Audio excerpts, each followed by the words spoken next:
Hello, how are you guys doing today? I'd like to thank Haya, bless him, the God of my forefathers, Abraham, Isaac, and Jacob. And I'd like to take today to show you about the Aztecs and the Mayans and how they wrote that they were, or other people wrote, that they were related and descendants of the 10 tribes. 12 tribes of Israel. Alright, so let's get into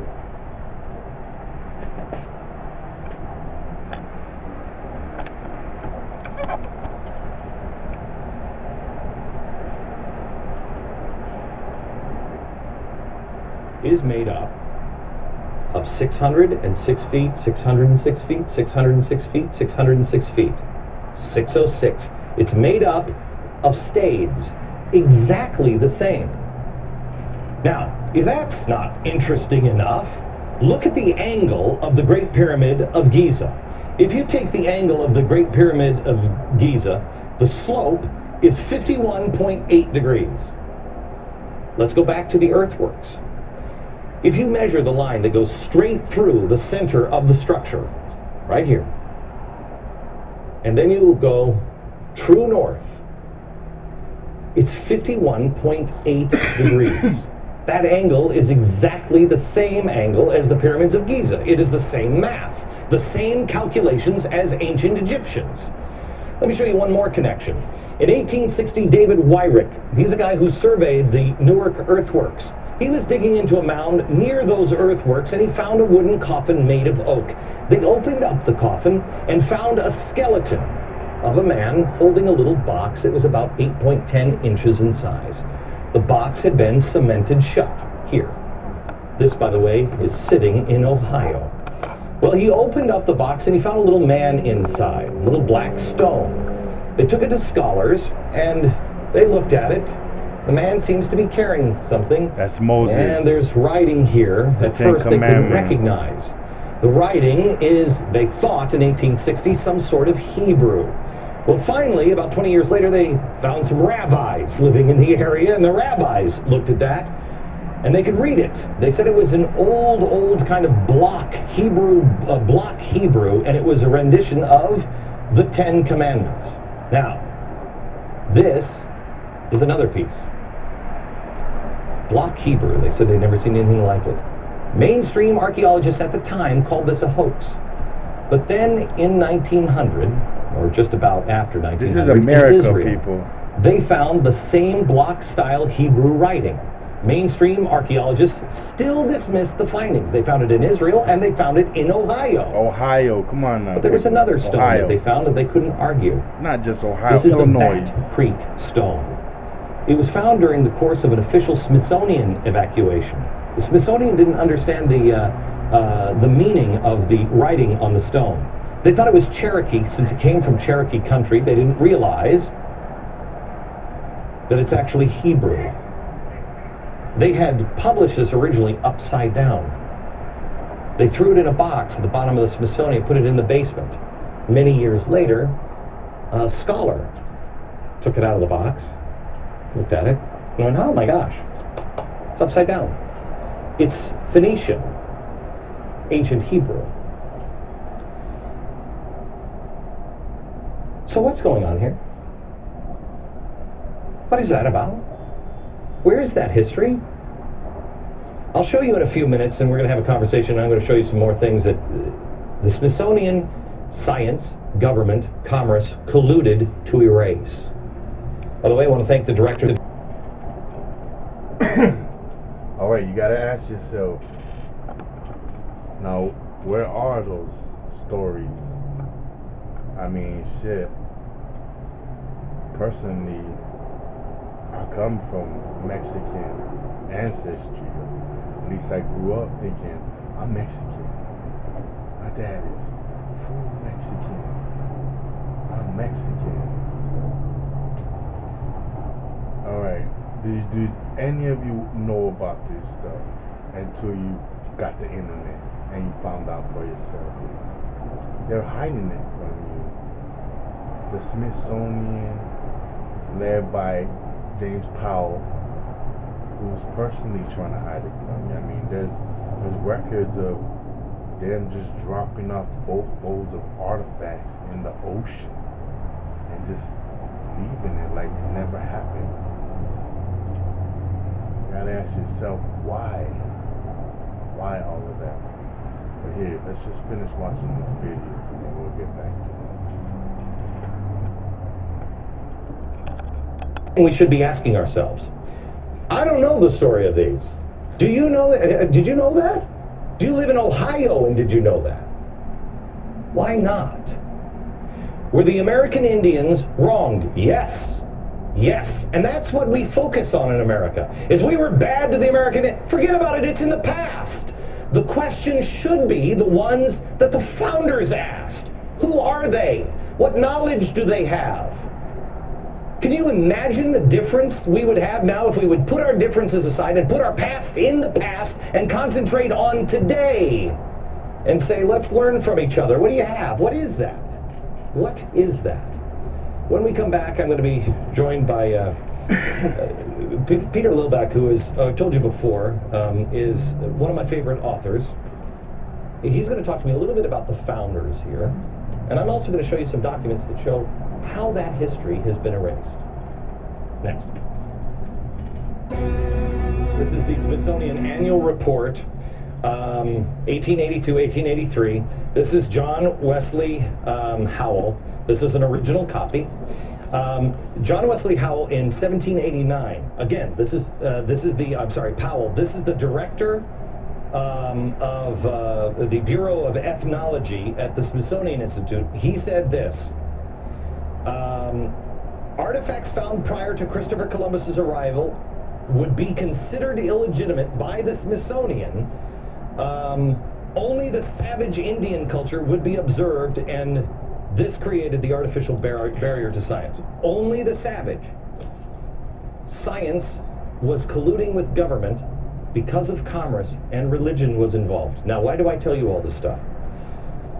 Not because I'm an Indian expert or anything else. You got to do your own homework. I just found out about this stuff. I'm amazed by it. I don't know what the answer is on this. The reason why I bring it up is the stock is not bad. The soup went bad, but the stock is not. Peter.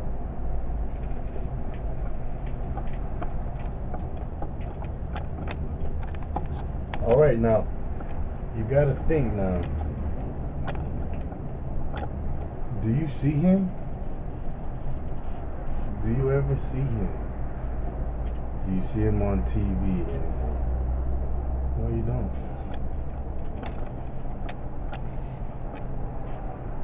Sorry about that. And you know, this is why. He was giving out too much information. He was going into places that he had no authority to. He didn't have authority to let so-called Negro, the Afro Mexicans, these indigenous, Anasazi, Israelite descendants, who they really are. They don't want you to know. They'll toot the African horn all day. Oh, Africa this, Africa that, Egypt this, Egypt that. But they won't tell you this. No. You gotta ask yourself, why is he not on there? You know? Why did they hide this from you if it's not true? Alright, sorry about the light. Let's get back at it.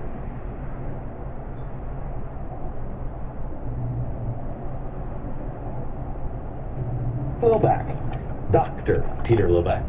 How are you, sir? Good to see you. This is a book that needs to be owned by every American. Every single American should have this book in their home. It's called Sacred Fire. These are the words of George Washington, and it takes history absolutely apart. Not on somebody's opinion, but on their own words, on his words. Peter, I want to go to you and talk to you a little bit about, again, the stock. George Washington had a good relationship. Our founders had a good relationship with the Native Americans, right? There's no question about that. When they came to America, they realized they could not survive without a close relationship with the Indian that's people. enough for that shit. The greatest story. Alright, Alright, did you just hear that? George Washington, these people had a good relationship with the Indians. Alright, let me show you guys something. I mean, if you don't know, they signed over 400 treaties with the indigenous Indians in the America region. And they broke every single one of them. Serious.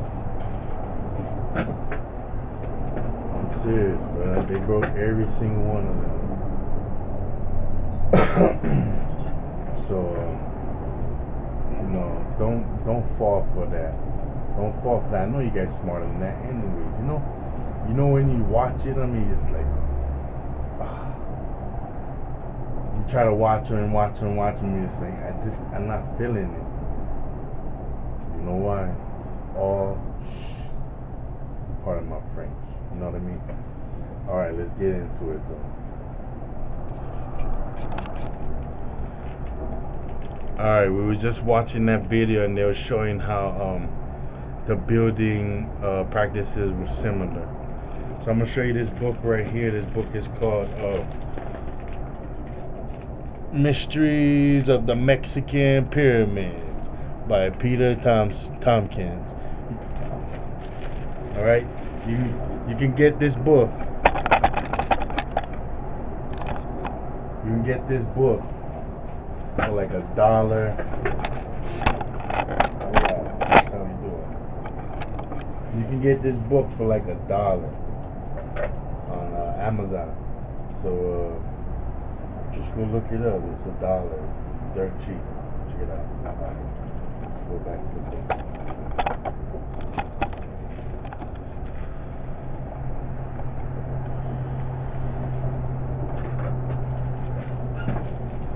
Alright, so this is page 37 of Mysteries of the Mexican Pyramid. It goes, at daybreak, they explored first the smaller of mounds called of the moon, which Carrari described as being a pile of stones with a slope like an Egyptian pyramid, but differing in that it was not constructed of solid stone. He found the base measured 650 palms north to south and 500 palms east to west. The height, since he had no instruments with which to measure, he estimated to be 200 palms, taking the Aztec palm or semetzli as 17.5 centimeters. This would have made the moon pyramid 105 meters wide at the base by 35 meters high. Its present reconstructed size is 152 meters wide by 42 high. Either Carrari's palm was incorrect, or more likely, the base of the pyramid was so covered in earth and rubble that only a smaller portion of it was visible, and was the case at the time with the pyramid of Cheops. So they might tell you, they might tell you that, oh, well, we found some of these mounds and pyramids in America and we measured them. Oh, and come to find out, because you guys believe it's similar to the ones in Egypt. Or we're just here to tell you that we did the numbers and they don't match. But this book right here tells you that it does match. But what happened was, when a lot of these people are there doing the research, these pyramids are not all unearthed yet. They're still under the earth. We gotta think now. So they just took the measurements of what is unearthed already. And some of the time, these guys didn't want to match it together. I mean, they already knew the construction, so they didn't want to match it together. So they welcomed with open arms these wrong calculations.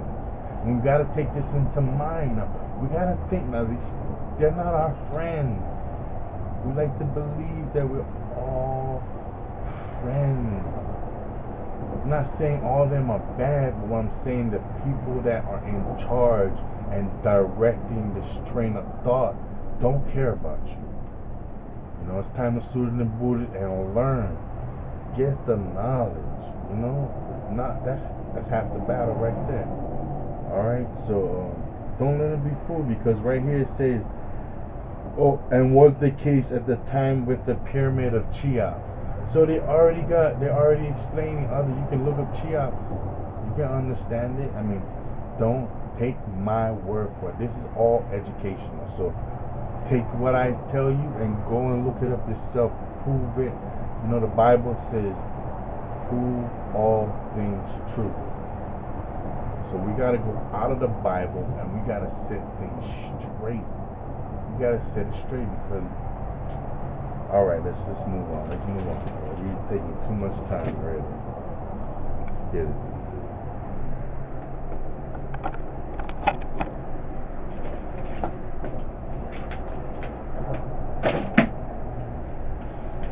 All right. So we go right into this. This is the annals of Kakikils, the lords of Totonicapán. All right. Let's get you guys a little closer. All right. I'm gonna read it for you guys. We find a direct reference to racial origins of the kings and nobles who led and governed in the Maya and the New World. All right. Notice, these then were the three nations of the Quiches. See, you gotta understand. We today call the Mayans. We call the Aztec. But see, these names, they never use these names. When they reference themselves, speaking about the Mayans right now, they reference themselves as Quiches. So we gotta learn the truth, you know, and stop with all these Bible names and stuff, or these names set upon you, like Dominican, Faithful Dog, Puerto Rico, Puerto Riches. Like, come on. So let's get the great houses of and the Lord Quiches, and they came from where the sun rises, descendants of Israel, of the same language and same customs. When they arrived at the edge of the Red Sea, Balaam Kitz, a native title for one in a religious office, touched it with his staff, and at once a path opened, which then closed up again, for thus the great God wished it to be done, because they were sons of Abraham and Jacob. So it was that those three nations passed through, and with them 13 others called Vocamag. We have written that which by tradition our ancestors told us, who came from the other part of the sea, who came from Sivantulan, bordering Babylonia. All right? You got that? So who that sound like to you? That sound like Moses. And what did they say? They are the sons of Abraham and Jacob. Come on now, people. You can look this up for yourself. hopeofisrael.org. Alright, let's get it. So now we read this, alright? That's cool. Now let's go in on this.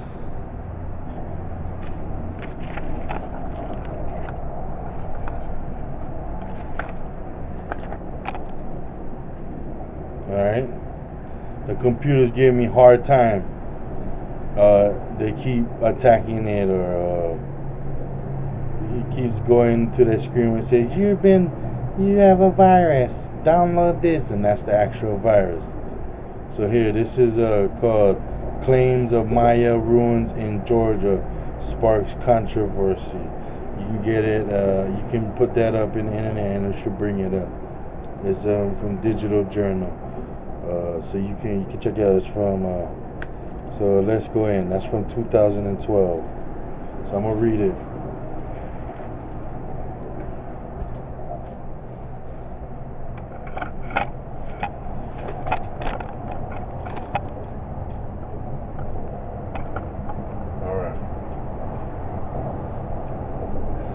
A claim that the Mayans left stone ruins in the mountain of North Georgia has sparked a controversy. The claim was made by Richard Thornton, an architect who says he has been studying the history of the native people of southeastern United States. According to Thornton, in an article on Examiner.com, architects have long recognized that there are significant similarities between the architectural forms and towns plans of Maya civilization in Mexico and ruins of southeastern United States. I mean, it's right there, southeastern United States. Yeah, so get that back page out so you want to see that.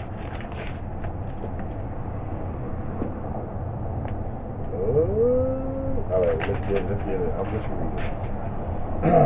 Thornton writes, the archaeologists do not link the ruins in southeast United States with Mayans of Mexico because of their unfamiliarity with the descendants of the southeastern mound builders, tribes such as the Creeks, Alabamas, Natchits, Chitamachas, and Choctaws. Thornton claims that there's a link between the ancient Mayans and the indigenous people of Georgia.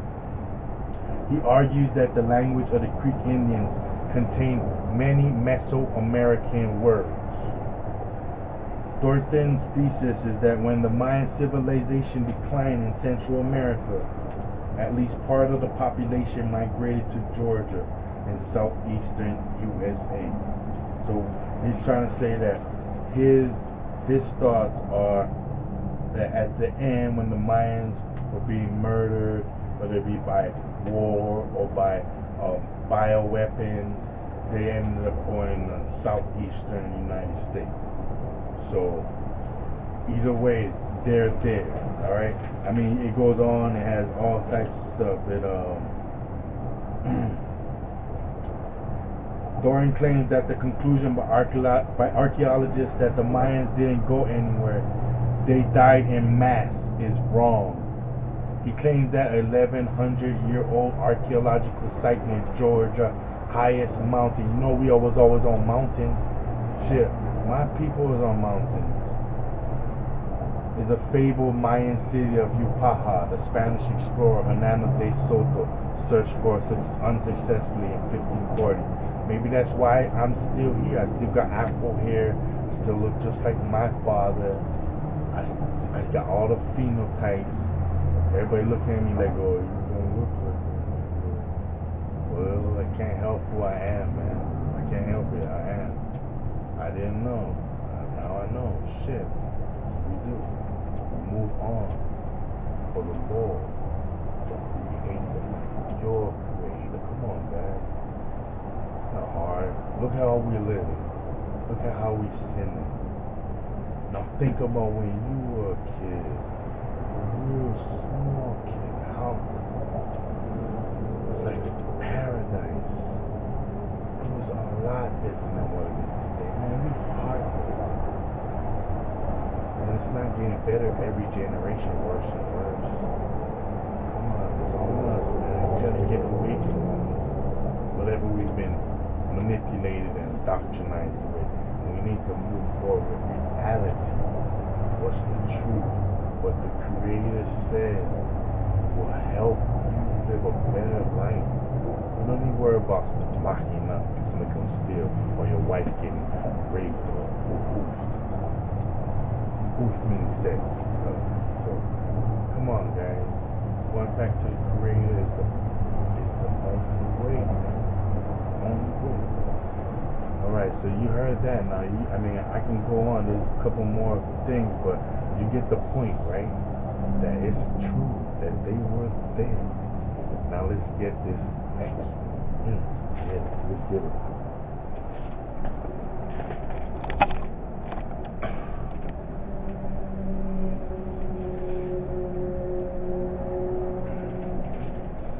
All right, so it goes. Nobody found Mayans. Nobody found Mayan ruins in Georgia. So it shows you a map right here. This is I guess in the old map, and it has the Mississippian and related cultures. So it has Port Ancient. This is the different cities: South Appalachian, Mississippian, Middle Mississippian, Plomine,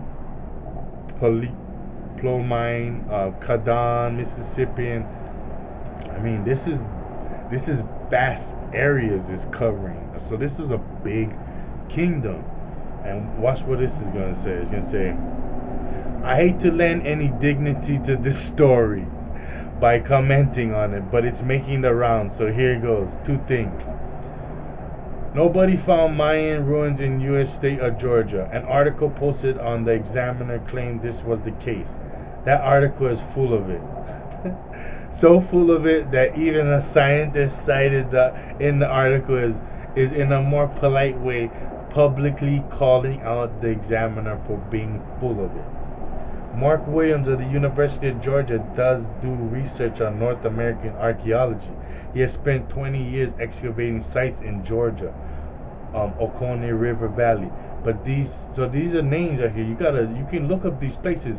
I bet top dollar you're gonna find these pyramids, these mounds, all these ancient sites, because this is real, man. They can try and hide it all they want. But man, this is in stone. You can say it's written in stone, for real though. So, but these sites are not Mayan. Instead, they're part of what are broadly known as Mississippian cultures. A conglomeration of, so it's a conglomeration, meaning a bunch of cultures binded together, making a kingdom or empire. You know, when somebody is ruling a place somewhere, they're kings. But when they rule many lands or different kingdoms, they're called empires or emperors. So this was kind of like an empire, a conglomeration. But I'm guessing not one ruler, maybe several rulers, like a table. I'm not too sure, but so maybe not the same.